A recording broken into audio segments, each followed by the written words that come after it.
আজ রাতে যেমন বাংলাদেশ ইন্ডিয়ার ম্যাচ, এই সময়টা গড়িয়ে এর ম্যাচের ফল যদি বাংলাদেশের জন্য সুখকর হয় তাহলে বাংলাদেশের সমর্থকদের সম্ভবত আশা আকাঙ্ক্ষা ফুটবল দেখার মজা আরো বেশি বেড়ে যাবে। কারণ সকালবেলায় আর্জেন্টিনা ভার্সেস ব্রাজিল ম্যাচ, বিশ্বকাপ বাছাই পর্বের super Clasico, Lionel Scaloni versus Dorival junior. এই ম্যাচটাকে আমরা ব্র্যান্ডিং করতে পারতাম লিওনেল মেসি ভার্সেস নেইমারকে দিয়ে, কিন্তু লিওনেল মেসি এবং নেইমার দুজনের কেউই নাই।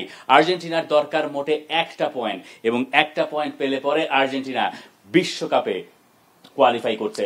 বিশ্ব চ্যাম্পিয়নরা তখন লাতিন অঞ্চল থেকে সবার আগে বিশ্বকাপে কোয়ালিফাই করবে। দেখুন, এই ম্যাচটা হচ্ছে কি আর্জেন্টিনা এমন একটা সময় খেলছে ব্রাজিলের সাথে। ব্রাজিলও কিন্তু তাদের ব্যাট প্যাচটা আসলে কাটিয়ে এসেছে। ব্রাজিল এখন পয়েন্ট টেবিলে 3 নম্বরে রয়েছে। যে ব্রাজিলকে একটা সময় মনে করা হতো যে ব্রাজিল ঠিকঠাক ভাবে কোয়ালিফাই করতে পারবে, তো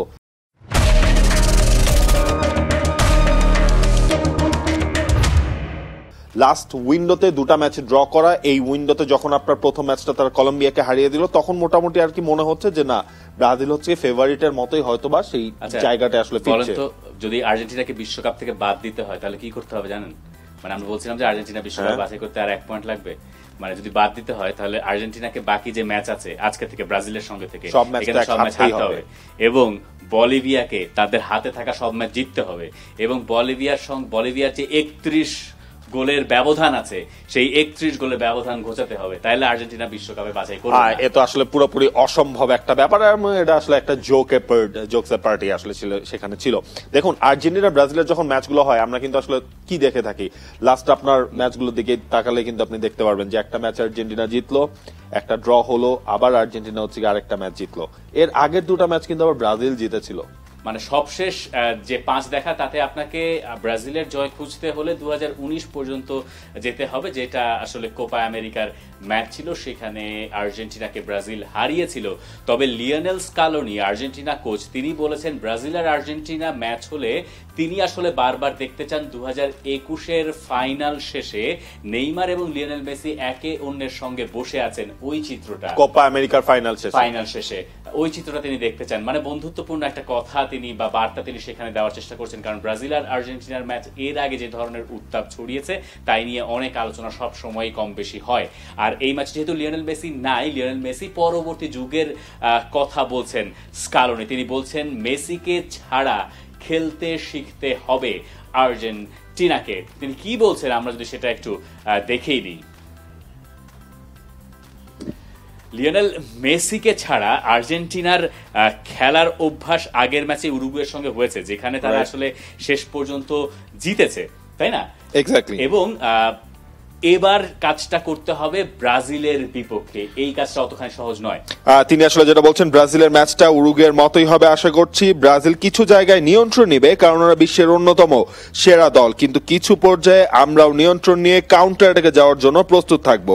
মেসিকে ছাড়া খেলে আমাদের অভ্যস্ত হতে হবে। আমরা এমন একটা সিস্টেম বানাচ্ছি যেখানে ওর অভাব অতটা টের পাওয়া যাবে না। মানে টুডে অর টুমরো তো আপনার মেসিকে ছাড়া তো খেলতেই হবে। লাস্ট শোতে আমরা বলছিলাম সেটার জন্য আপনি যত তাড়াতাড়ি নিজের দলকে আসলে অ্যাডাপ্ট করতে পারবেন, অ্যাডাপ্টেশনের মধ্যে দিয়ে নিয়ে যেতে পারবেন, স্কালোনি এখন সেই পথেই আলটিমেটলি। আর্জেন্টিনার 11টা দেখলে আপনি বুঝতে পারবেন যে আর্জেন্টিনার 11-এ খুব বড় পরিবর্তন সেখানে হয়তো এক্সপেক্ট করা হচ্ছে না। ডিফেন্স মিডফিল্ডে দেপলের ফেরার কথা, দেপলকে যেহেতু আগের ম্যাচে বিশ্রামে রাখা হয়েছিল, আমরা দেখেছি আর্জেন্টিনা একটা বয়সভিত্তিক দলের সঙ্গে ভরা গ্যালারিতে ম্যাচ খেলেছে উরুগুয়ের সঙ্গে ম্যাচের পর দিন। এটা একটা একেবারেই ফ্রেন্ডলি জেস্টার ছিল। এরপরে ফ্রন্টলাইনে ইউলিয়ান আলভারেজ, অন্য পাশে জিলিয়ান সিমিওনে এবং থিয়াগো আলমাদা, যিনি আগের ম্যাচের জয়ের নায়ক আর্জেন্টিনার জন্য। আর্জেন্টিনার ওই ম্যাচের ভেতরে অনেক ধরনের বার্তা আছে যে এই যে নতুনরা ম্যাচটা বের করে আছেন, এই ধরনের ব্যাপারগুলোই আর্জেন্টিনা দেখতে চাইবে। যদিও আর্জেন্টিনার ডিফেন্স লাইনটা এখনো সেই পুরনো ওয়ার্ল্ড কাপের ডিফেন্স লাইন দিয়েই তারা এখনো চালিয়ে যাচ্ছে। দেখেন, এছাড়া তো হচ্ছে যেহেতু লিসান্ড্রো মার্টিনেজ আসলে ইনজুরিতে পড়েছে, আপনি হচ্ছে এই ম্যাচে কাকে কাকে বাঁচান। কুতি রোমেরো যে ফিরেছে, আমার মনে হয় এটা আর্জেন্টিনার জন্য একটা plus point. Cuti Romero, Otamendi, Tagliafico, Molina, almost same একটা সেটআপে আমরা ওয়ার্ল্ড কাপে দেখেছি। হয়তোবা 26 পর্যন্ত আমরা এই ধরনের একটা সেটআপেই দেখবো। যা হবার চেঞ্জ হবে হয়তোবা 26-এর পর, যদি আপনার তালিয়াফিক অবসর নেয় বা ওতামেন্দি যদি অবসর নেয়, তখন আসলে সেই চেঞ্জগুলো নতুন কেউ আলটিমেটলি আসবে।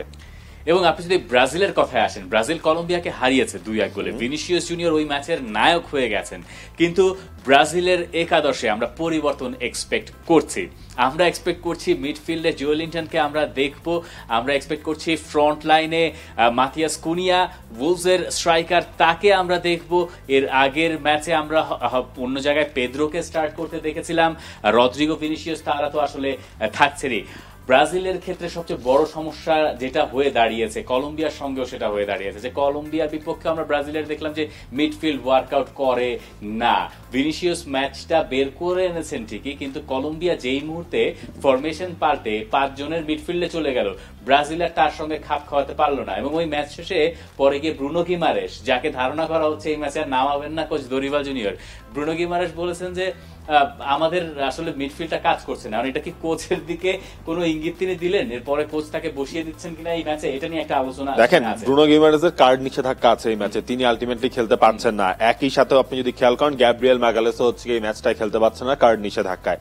মানে আপনার লাস্ট ম্যাচের ওভারঅল হিসেবটা করলে 6 জনের মতো চেঞ্জ আসলে দরিভাল জুনিয়রকে এই ম্যাচটাই করতে হবে। কিন্তু ভিনিসিয়াসও বাদ পড়তে পারতেন গিমারেসের মতো। ভিনিসিয়াসকে বারবার রাফিনিয়া ঠেলে ঠুলে যে সরালেন, হ্যাঁ, এর কারণ হচ্ছে যে ইয়েলো কার্ড একটা দেখলে পরে আর্জেন্টিনার সঙ্গে তিনি খেলতে পারবেন না। এই জায়গায় ধরেন যে মিডফিল্ডে তো আজকে তাহলে বোঝাই যাচ্ছে যে নতুন মুখগুলো আসলে আসছে। আন্দ্রে, তিনি আজকের ম্যাচটা স্টার্ট করবেন। গার্সন লাস্ট ম্যাচে হচ্ছে তিনি খেলার পর আজকের ম্যাচে তিনি খেলতে পারবেন না, কারণ ইনজুরি প্রবলেম আসলে তার রয়েছে। অ্যালিসন ইনজুরিতে পড়েছেন। মানে এতগুলো চেঞ্জ নিয়ে যখন আপনি আর্জেন্টিনার মতো খেলতে যাবেন, তখন মনে হয় দরিভাল জুনিয়রকে একটু আসলে পেছনে থাকতে হচ্ছে। আলিসনের জায়গায় বেন তো হয়তো স্টার্ট করবেন, যেই আলিসন যেহেতু ইনজুরির কারণে ছিটকে গেছেন। আলিসনের এই না থাকাটা ব্রাজিলকে ক্রমশই আসলে ভোগাচ্ছে। এক তো আপনি এডারসনকে আপনি পাচ্ছেন না, আলিসনের মতো ওয়ার্ল্ড ক্লাস গোলকিপারকেও যখন আপনি পাবেন না, তখনও তো হচ্ছে কি আপনার এই জায়গায় একটু চিন্তা তো পড়তেই হবে। এবং আর্জেন্টিনা লাস্টের দিকে দেখেন আলভারেজ, আলমাদা, সিমিওনে, তাদেরকে সামলানোর জন্য বেন্তোর এক্সপেরিয়েন্সও তো ন্যাশনাল লেভেলে আসলে এত নয়। দরিভাল জুনিয়র এর আগে বলছিলেন যে তিনি এই এতদিন ধরে প্রস্তুতি নিয়েছেন নেইমার থাকবেন এইভাবে। এখন নেইমার যখন ছিটকে গেছেন তখন তাকে পাল্টাতে বসে তার কৌশল। তো এই ম্যাচের আগে মিস্টার দরিভাল জুনিয়র তিনি আসলে কি বলছেন আর কি বলতে চাইছেন? 1 বছর হয়ে গেছে ব্রাজিলের কোচ হিসেবে তার, এবং এখন তিনি কলম্বিয়ার সঙ্গে একটা দারুণ জয়ের পর কিছুটা স্বস্তিতে তো নিশ্চয়ই আছেনই।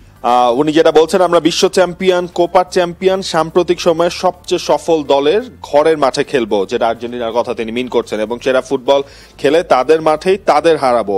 সবাই আমাদের দিকে সমালোচনার তীর ছুড়ে দেয় এবং আমরা প্রাপ্য সম্মানটা পাই না, কিন্তু সময় এসেছে এসব বন্ধ করার। মানে ঠিক কিন্তু বলে দিয়েছেন আর্জেন্টিনার মাঠে যে এই ইনজুর্ড বা আহত টিম নিয়েও তিনি আসলে আর্জেন্টিনাকে হারাবেন। বলেন তো প্রেডিকশন। আর্জেন্টিনা জিতবে। আমার কাছে মনে হয় যে ম্যাচটা একটা ড্র হতে পারে, এবং ড্র যদি হয় পয়েন্ট টেবিলটা দেখলে আপনি বুঝতে পারবেন যে আর্জেন্টিনা বিশ্বকাপ বাছাই পর্বে সরাসরি উতরে গেল এবং আর্জেন্টিনা বিশ্বকাপে খেলছে 2026 সালে, এটা নিশ্চিত হলো 1 পয়েন্টে।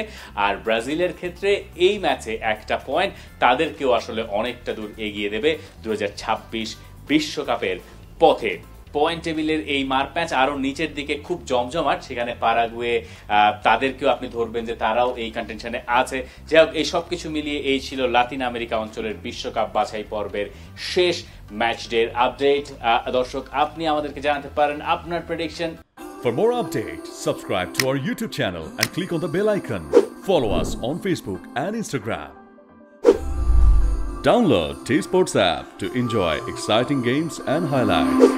Visit tsports.com.